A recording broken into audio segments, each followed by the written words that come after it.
Hello everyone, welcome back to my channel. আসসালামু আলাইকুম। আমার চ্যানেলের পক্ষ থেকে আপনার সবাইকে স্বাগত।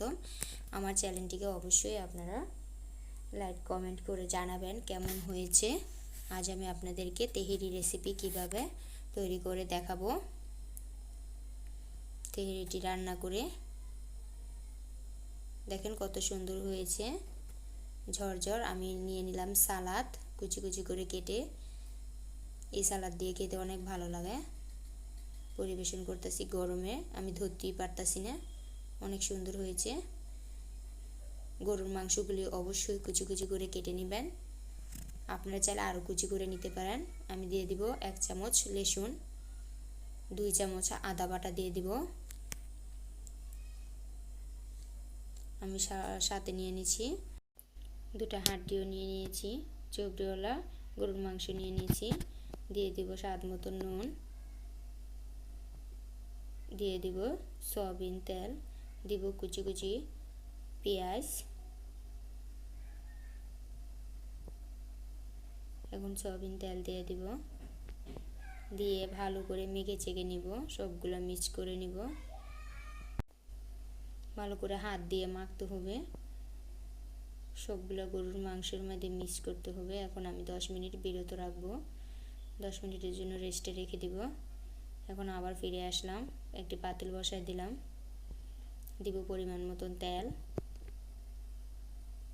দিয়ে দিব পেঁয়াজ কুচিটি,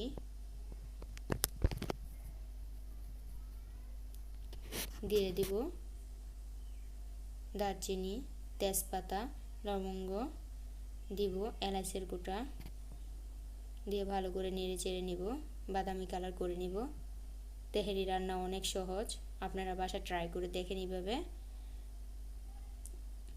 এখন আমি দিয়ে দিব গরুর মাংসগুলো। আপনারা চাইলে প্রথমে একটু পানি দিয়ে দিতে পারেন, একসাথে সিদ্ধ করে নেবেন।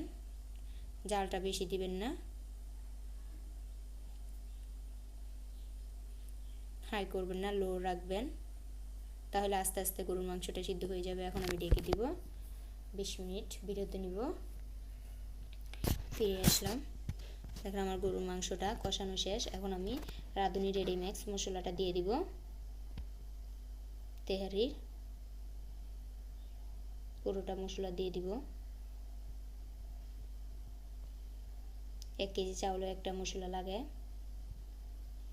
এখন আমি চাউলগুলো ভালো করে দিয়ে কষায় নিব, ভেজে নিব।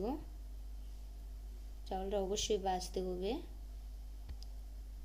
তাহলে অনেক সুন্দর হবে। এখন আমি পরিমাণ মতন পানি দিয়ে দিব। 1 কেজি চাউল হলে 2 কেজি পানি দিয়ে দিব।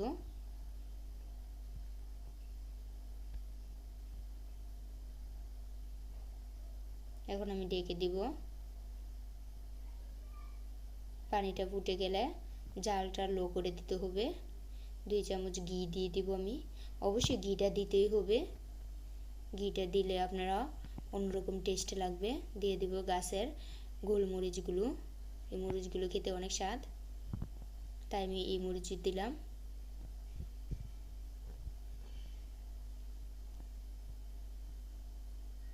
জালটা লো করে বসায় রাখতে হবে চুলার মধ্যে। এখন কত সুন্দর হয়েছে। এখন আমি বেরেস্তাগুলো দিয়ে দিব, বেরেস্তা ভাজাগুলো। এখন পরিবেশনের পালা।